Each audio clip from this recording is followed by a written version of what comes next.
La degradación de la iglesia, capítulo 33. La degradación en la Odisea, primera parte.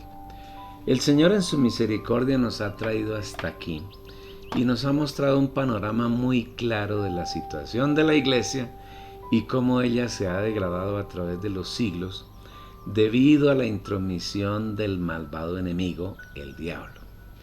Llegamos así a la última etapa de la degradación de la iglesia, que es la Odisea, y que corresponde a los tiempos inmediatamente anteriores a la segunda venida de nuestro Señor Jesucristo, tiempos de los que podemos afirmar, sin temor a equivocarnos, que estamos viviendo.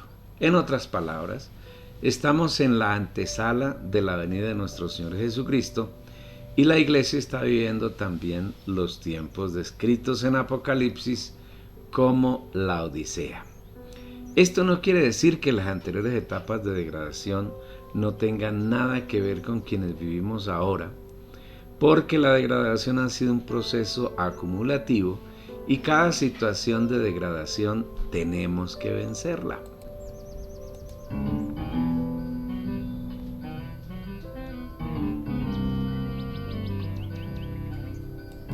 Destacado. El Señor viene pronto, más pronto de lo que los cristianos creen.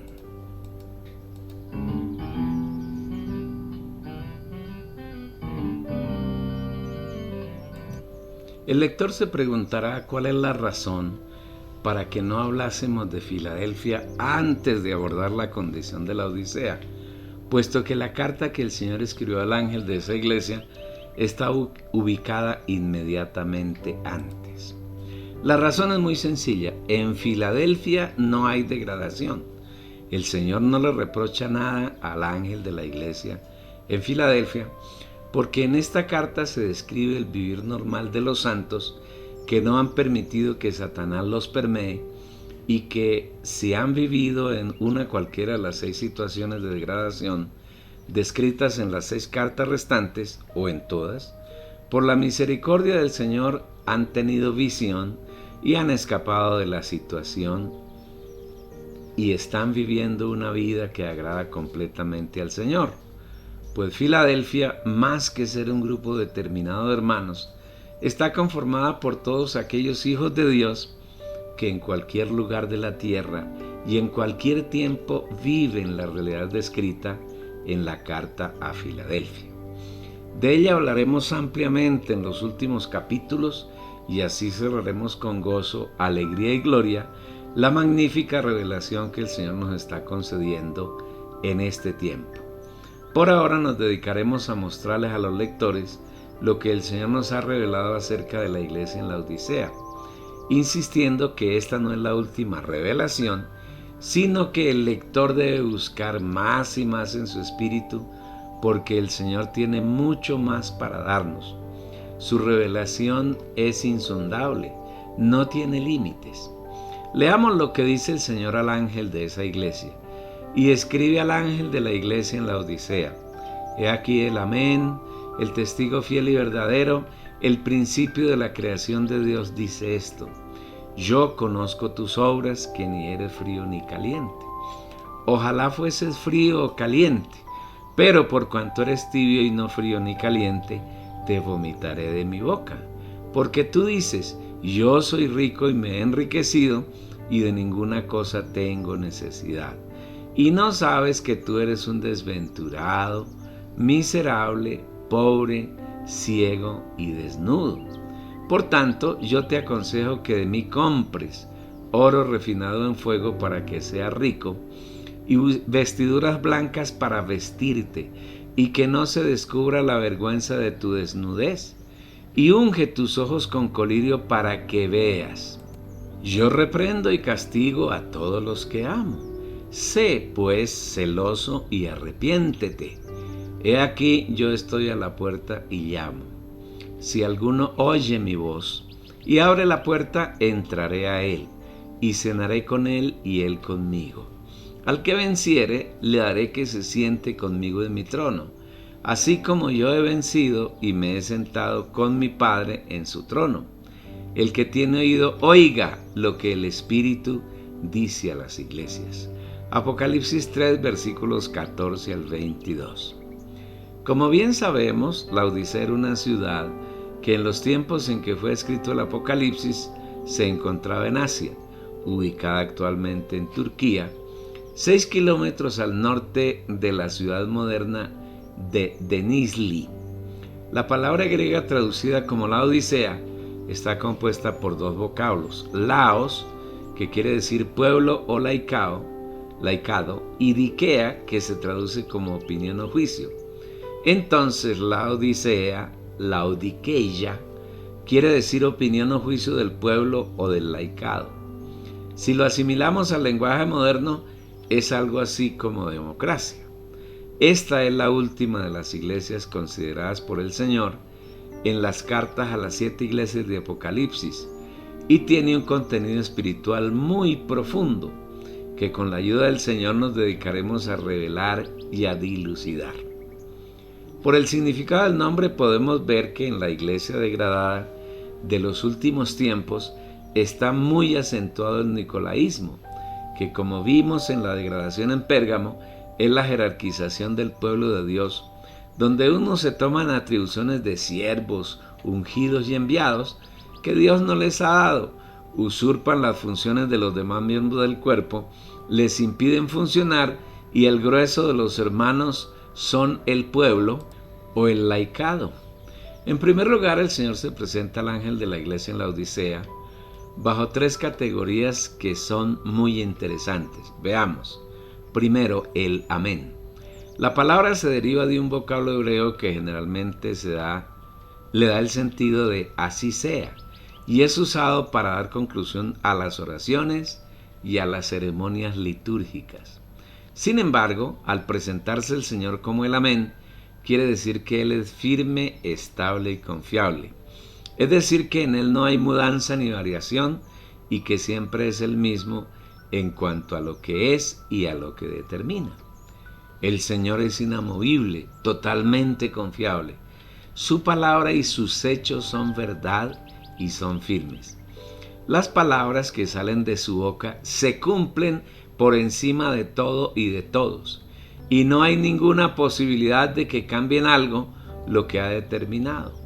Al identificarse como el amén, le está diciendo al ángel de la iglesia de Laodicea que Él es totalmente confiable, que no debe haber ninguna duda ni incertidumbre respecto a lo que Él habla y determina, y que la confianza del ángel en Él debe ser total, sin ninguna clase de restricción, temor o duda. Él es nuestra seguridad y en Él podemos confiar todo el tiempo de nuestro peregrinar en la tierra, porque Él y solo Él es capaz de sustentarnos y de guiarnos hasta la meta que nos ha propuesto. El testigo fiel y verdadero. Un testigo es una persona que ha visto unos hechos o cosas y da testimonio de ellas ante otras personas. El Señor es el único testigo fiel y verdadero de todas las cosas divinas, tales como la naturaleza de Dios, su plan de redención, la ejecución de la obra de redención y las cosas que ocurrirán en el futuro, mediato e inmediato, y es el único que puede testificar con fidelidad sobre el particular. Igualmente, el Señor es verdadero, porque Él es la verdad misma. Enfatizamos el hecho que la verdad no es un concepto filosófico que tiene que ver con el bien y el mal, ni con lo bondadoso u oprobioso, sino que la verdad es una persona. Es Dios mismo manifestado en el Señor Jesucristo por medio del Espíritu. Subrayado, yo soy el camino, y subrayado, la verdad y la vida. Yo para esto he nacido y para esto he venido al mundo, para dar testimonio a la verdad. Todo aquel que es de la verdad oye mi voz. Juan 14, 6, capítulo 18, versículo 37. Todas las cosas que pertenecen a Dios y que tienen relación con el hombre con respecto a la verdad son testificadas de manera genuina por el Señor Jesús, porque Él es el testigo fiel y verdadero, y esta es otra de las características con las que se presenta el ángel de la iglesia en la Odisea. Tercero, el principio de la creación de Dios. Principio aquí quiere decir origen, causa, la ley bajo la cual se mueven todas las cosas. Todo lo que existe fue creado en Cristo, por Cristo y para Cristo. Todas las cosas por Él fueron hechas, y sin Él nada de lo que ha sido hecho fue hecho. Porque en Él fueron creadas todas las cosas, las que hay en los cielos y las que hay en la tierra, visibles e invisibles, sean principados, sean tronos, sean dominios, sean potestades. Todo fue creado por medio de Él y para Él, y Él es antes de todas las cosas, y todas las cosas en Él subsisten, y Él es la cabeza del cuerpo que es la iglesia, Él que es el principio, el primogénito de entre los muertos, para que en toda tenga la preeminencia. Juan 1, versículo 3, Colosenses capítulo 1, versículos 16 al 18.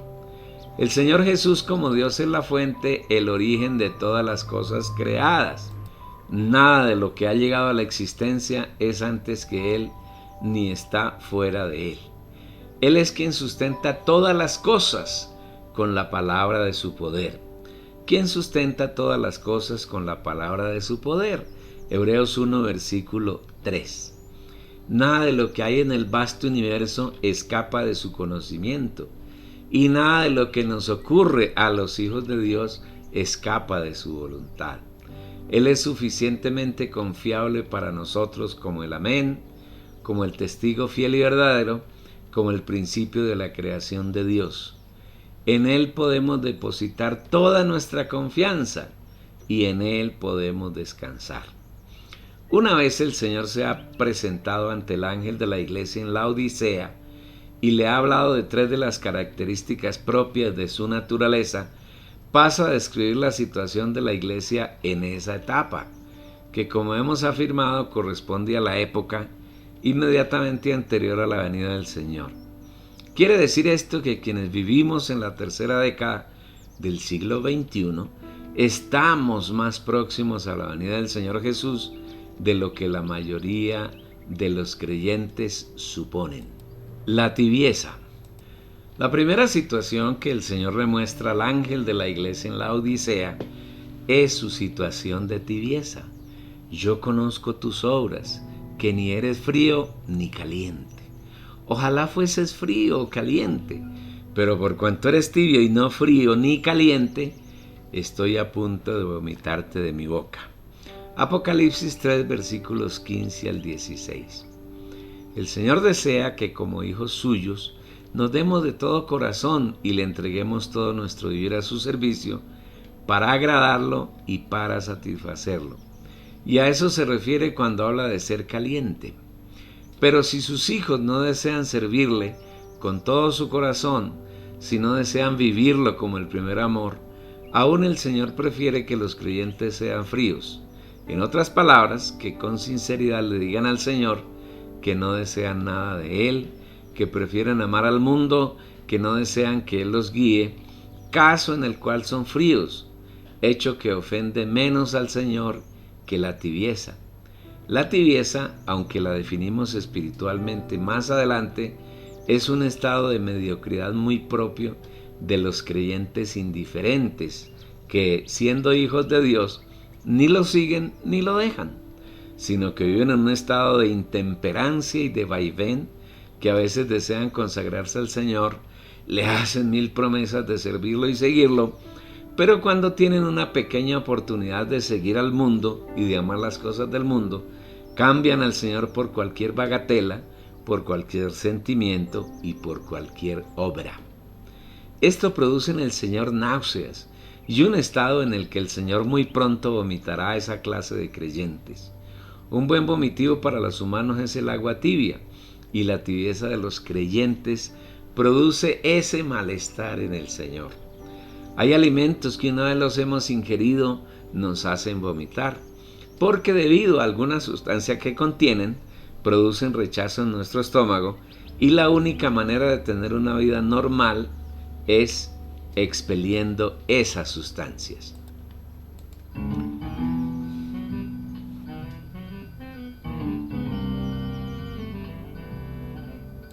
destacado. Los cristianos que no aman al Señor y no lo honran como el primero en su vivir, le producen al Señor la misma sensación. Él no puede soportarlos y no tiene alternativa diferente a vomitarlos de su boca.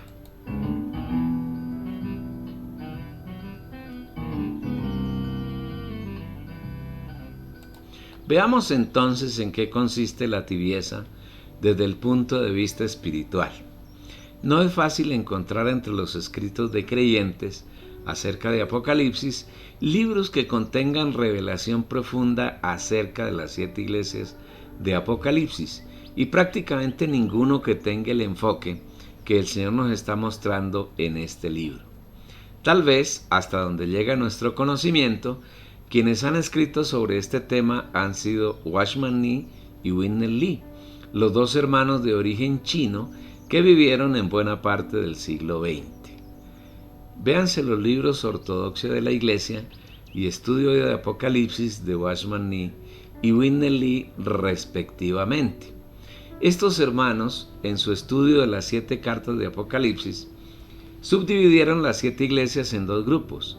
El primero conformado por las 3 primeras, es decir, Éfeso, Esmirna y Pérgamo, de las que dicen que fueron consecutivas y excluyentes y que hoy no existen. El segundo grupo lo conformaron con Tiatira, Sardis, Filadelfia y Laodicea, y afirman que la existencia de estas iglesias es simultánea y que cada una corresponde a un grupo específico de organizaciones cristianas. Para ellos, Tiatira corresponde al catolicismo romano y de Oriente, ¿no? Sardis corresponde al protestantismo y sus miles de denominaciones bien divididas unas con respecto a otras. De Filadelfia afirman que fue en el siglo XVIII y XIX la manifestación de los hermanos unidos de Inglaterra y también conocidos como hermanos libres. Afirman que cuando murieron los pioneros de los hermanos libres, sus congregaciones se llenaron de conocimiento muerto, perdieron el espíritu y pasaron a ser la Odisea, y que son eso en la actualidad. Ante esta situación, afirman los hermanos de la referencia que el Señor reaccionó y levantó a comienzo del siglo XX a Watchman Nee, quien consideró que la iglesia es local, que puede haber solo una iglesia en una ciudad. Combatió firmemente a las denominaciones y una vez que él fue apresado por el régimen comunista de Mao Zedong, Whitney Lee continuó su labor, acentuó la iglesia local y lamentablemente la convirtió en una denominación más de las muchas que hay en el cristianismo contemporáneo. Whitney Lee murió en 1997 y después de su muerte, sus grupos conocidos como la iglesia local se han subdividido en muchos subgrupos, en los cuales se satanizan mutuamente, afirmando que quienes no están en el único ministerio que el Señor reconoce en esta tierra, que es el ministerio de Watchman Nee y Whitney Lee, están haciendo una obra diabólica. Lo mismo afirman quienes estuvieron con él en vida, pero que ahora consideran que su ministerio es el único válido delante del Señor.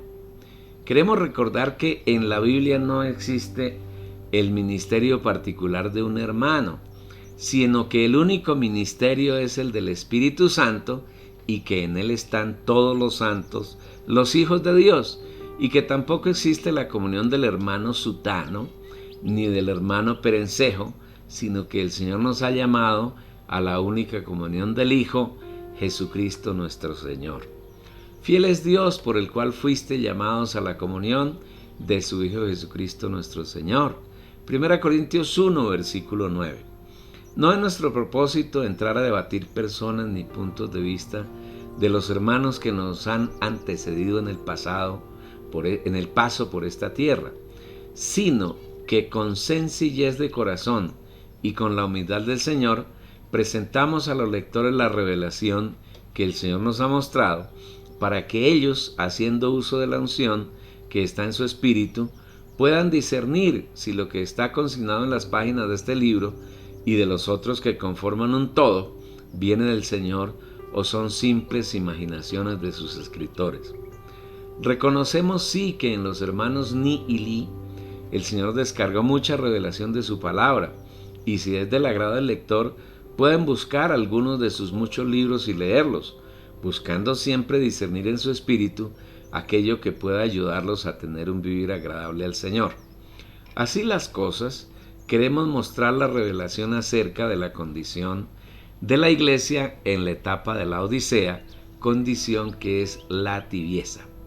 No podemos afirmar con certeza que las condiciones de las tres primeras iglesias, Éfeso, Esmirna y Pérgamo, hayan desaparecido, sino que por el contrario, son situaciones que lamentablemente han invadido a los hijos de Dios en este tiempo presente. Es insensato negar el hecho de que los cristianos contemporáneos han perdido el primer amor, es decir, han dejado al Señor como su centro y se han dedicado a hacer obras de su propia iniciativa para tratar de agradarlo. Como consecuencia, han perdido el candelero, están viviendo sin luz, sin revelación, y en su corazón sincero están tratando de seguir al Señor en medio de la oscuridad, sin tener claridad en el camino que Él ha trazado, el cual es Él mismo. Igualmente, los cristianos contemporáneos son raquíticos espiritualmente, porque no se alimentan de Cristo, que en Éfeso está representado por el árbol de la vida.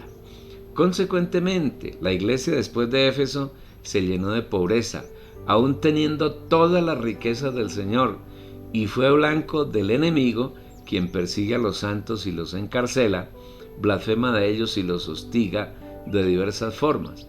Esta es la manifestación actual de la situación de Esmirna. Con la persecución de Satanás, los hermanos aún se debilitaron más y permitieron que Satanás se entronizara y estableciera su morada en medio de ellos, y con mucha sutileza introdujo dos doctrinas con las que ha causado tan profundo daño a la iglesia, como son la doctrina de Balaam y la doctrina del nicolaísmo. No hay ninguna expresión del cristianismo donde estas dos doctrinas no estén fuertemente arraigadas y su práctica no sea el pan diario de quienes están entre ellos. No podemos entonces afirmar que las características de estas tres iglesias desaparecieron, sino que por el contrario, la situación de degradación en cada una de ellas es hoy patente en medio de la iglesia, y debemos luchar contra esa degradación para que en cada caso particular seamos vencedores y podamos entrar en el reino de los cielos para reinar con el Señor por 1000 años. Tampoco podemos afirmar que la condición de Tiatira corresponda exclusivamente al catolicismo romano y al catolicismo ortodoxo oriental, así su expresión se ajusta en su totalidad a la condición que describe la Biblia para esa iglesia. La situación de degradación en Tiatira afecta a la totalidad del cristianismo contemporáneo, pues la inmensa mayoría de los santos han aprendido de Jezabel a cometer fornicación y a comer cosas sacrificadas a los ídolos, y esto no es exclusivo de los católicos, sino que también, aunque en menor medida, ha afectado al protestantismo y a la llamada Iglesia Ortodoxa. Igualmente, tampoco podemos afirmar que la condición de muerte que azota a Sardis sea exclusivamente de los grupos protestantes, porque esa es una condición de todos los creyentes que siguen a líderes, a organizaciones, a ministerios y a comuniones particulares, entre los cuales también están los pocos hijos de Dios genuinos que están en medio del catolicismo y de la Iglesia Católica Ortodoxa de Oriente. De la misma manera, es inaceptable afirmar que la Odisea sean solamente los hermanos unidos, que ellos han perdido el espíritu, que son tibios porque se llenaron de conocimiento doctrinal y están muertos, porque la tibieza afecta a todos los cristianos contemporáneos.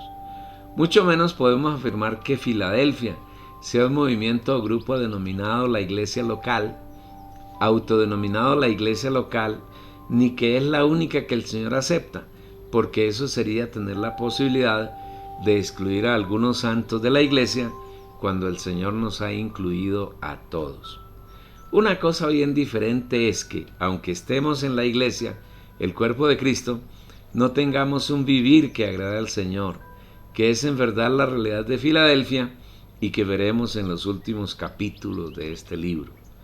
Volviendo al tema que nos ocupa de la tibieza de los hijos de Dios, necesitamos con humildad ir al Señor para que Él tenga la bondad de revelarnos lo que quiere decir en cada una de las palabras que salen de su boca. Si el lector es cuidadoso, notará que en los versículos 15 y 16 de Apocalipsis 3, después de que el Señor habla de la tibieza de los santos, el versículo 17 comienza con una palabra bien sencilla, porque. Esa pequeña palabrita porque es una conjunción causal que nos indica que lo que precede es consecuencia de lo que antecede.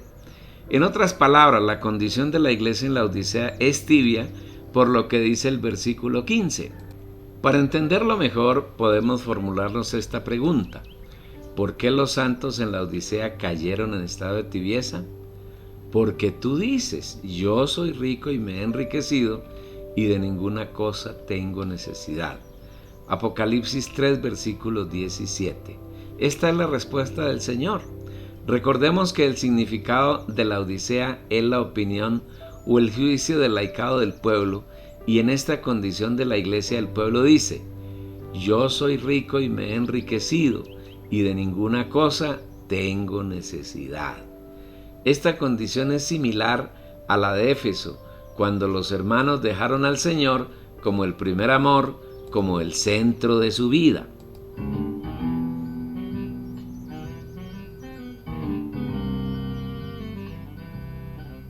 Destacado. Aquí cada quien se considera rico, considera que se ha enriquecido y que no tiene ninguna necesidad del Señor.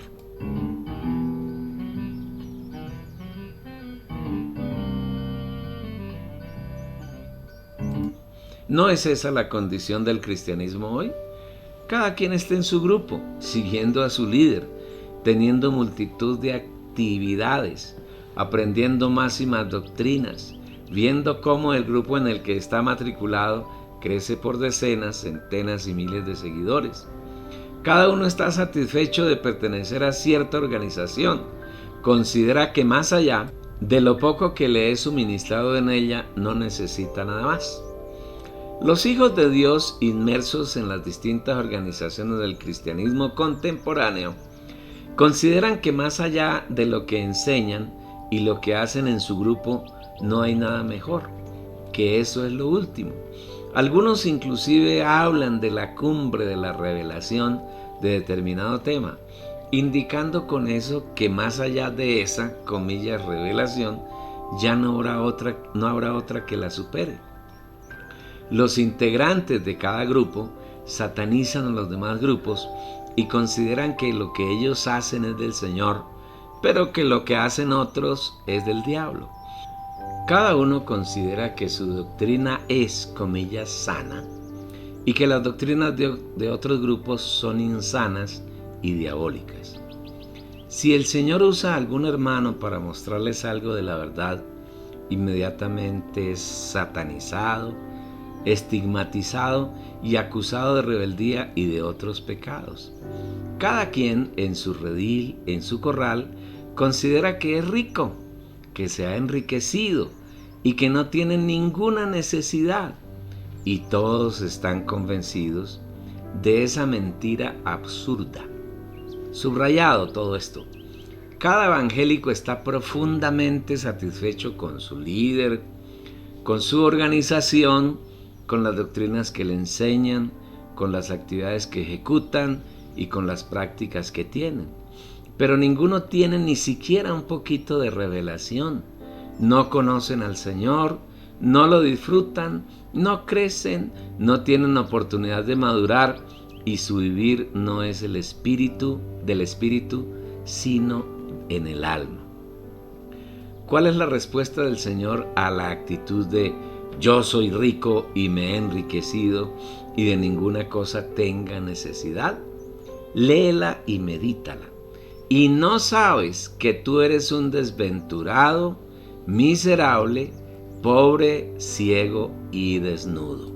La pequeña frase "no sabes" es muy significativa.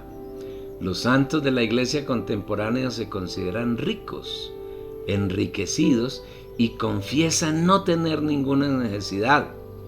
Pero el Señor le replica: y no sabes. Atiende bien, amado lector, a estas palabras, que no son invento de este libro, sino que están en la Biblia. Y no sabes que tú eres un desventurado, miserable, pobre, ciego y desnudo. 5 características de la Odisea. Estas son las 5 características de todos los santos del cristianismo actual, la iglesia de hoy, y vamos a considerarlas una a una, con la profundidad que el Señor quiera revelarnos. Primero, desventurado. La primera característica que el Señor le muestra al ángel de la iglesia en la Odisea, que repetimos, corresponde a la característica más notoria de la iglesia de este tiempo, la tercera década del siglo XXI, es un desventurado. No se encuentra en el diccionario de la Real Academia Española una definición apropiada de la palabra desventura, que nos pueda ayudar con alguna luz sobre el tema que estamos tratando de dilucidar. Pero si nos atenemos a la Biblia, la palabra de Dios, podemos obtener mucha riqueza, revelación y visión acerca de lo que el Señor quiere mostrarnos. El diccionario del Señor es suficientemente rico para mostrarnos la realidad de cada palabra. Cuando el Señor quiso hablar a los discípulos acerca de lo que debe ser, en su esencia, cada uno de los ciudadanos del reino de los cielos, cuenta la Biblia que, viendo las multitudes, subió al monte. Y cuando se hubo sentado, se acercaron sus discípulos, y abriendo su boca les enseñaba. Mateo 5, versículos 1 y 2. Los capítulos 5, 6 y 7 de Mateo contienen las enseñanzas de Jesús acerca de la constitución del reino de los cielos, y es bien notoria la forma como comienza esta. El Espíritu nos relata que cuando Jesús vio la multitud, subió al monte y se sentó. ¿Por qué cuando vio a la multitud no comenzó a enseñar, sino que subió al monte y se sentó? La respuesta es obvia: porque no deseaba enseñarle a la multitud. El Señor Jesús, en contraste con los líderes contemporáneos del cristianismo, no tiene mucho interés en enseñarle a las multitudes, sino que busca a algunos que sean íntimos con Él, que quieran oírlo, obedecerlo y seguirlo. Si hubiese querido enseñar a las multitudes, no hubiera subido al monte, pues estando allí impedía que la multitud subiese con Él, porque la multitud no cabía en el monte. Aún más, cuando subió al monte se sentó, esperó que se acercaran sus discípulos y fue a ellos a quienes les enseñó. Una prueba de esto la tenemos en Mateo 13, cuando el Señor habló a las multitudes, lo hizo por medio de parábolas, pero a los discípulos les habló en un lenguaje comprensible. Por este hecho los discípulos le reclamaron. Entonces, acercándose los discípulos le dijeron: ¿por qué les hablas por parábolas? Él respondiendo les dijo: porque a vosotros os es dado saber los misterios del reino de los cielos, mas a ellos no les es dado. Porque a cualquiera que tiene se le dará y tendrá más, pero al que no tiene, aún lo que tiene le será quitado.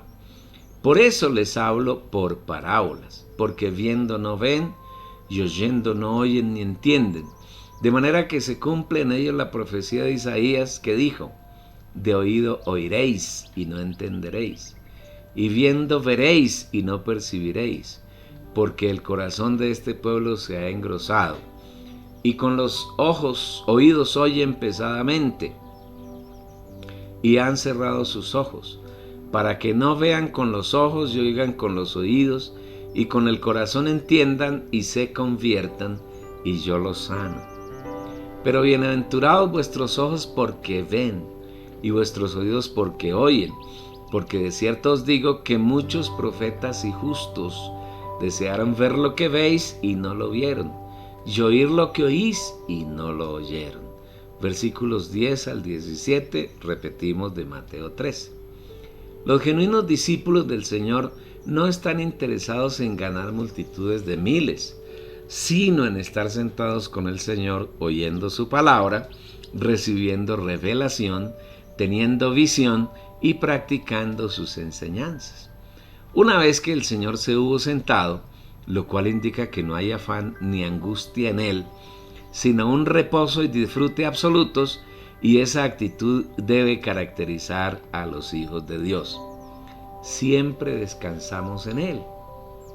Entonces, una vez se hubo sentado, los discípulos se acercaron y él abrió su boca para enseñarles. ¿Qué fue lo primero que les impartió? Bienaventurados los pobres en espíritu, porque de ellos es el reino de los cielos. Mateo 5, versículo 3. Si hiciésemos una paráfrasis de este versículo, nos daría una mejor comprensión del tema que estamos tratando. Podríamos parafrasearlo así: bienaventurados los que reconocen su necesidad espiritual, porque de ellos es el reino de los cielos. Ser pobre en espíritu no es ser amilanado, mediocre, tonto o no poseedor de riquezas materiales. Nada tiene que ver con eso. Ser pobres en espíritu es reconocer a cada momento la inmensa necesidad que tenemos del Señor, de su gracia, de sus riquezas, de su presencia y de su guía. Ser pobres en espíritu es reconocer que separados de Él nada podemos hacer, nada podemos obtener y no podemos vivir nuestra vida espiritual. Si esa es nuestra actitud permanente, tenemos garantizado el reino de los cielos. Observa que esta es una actitud totalmente opuesta a la actitud de tibieza de la Odisea. Los hijos de Dios en esa situación degradada de la iglesia afirman que son ricos, que se han enriquecido y que no tienen necesidad de nada. Por eso son desventurados. En contraste con esa actitud, el Señor afirma que los que reconocen su necesidad espiritual son bienaventurados. Esperamos que se entienda con claridad qué quiere decir el Señor cuando afirma que la iglesia en la Odisea corresponde a la situación degradada de la iglesia en este tiempo que antecede a la venida del Señor, y es desventurada, y que al comprenderlo, cada hermano decida salir de esa situación de desventura. Bueno, aún hay mucho más. Aquí concluimos este capítulo, pero hay mucho más que disfrutar. No te pierdas los 3 siguientes capítulos que habla de la degradación en la Odisea. No olvides que hay miles, millones de personas que necesitan disfrutar esta palabra. Y es sencillo, tú puedes enviarles la dirección de la página www.las-almedioprimicias.com. Puedes enviarla a tus conocidos, pero también a quienes no conoces.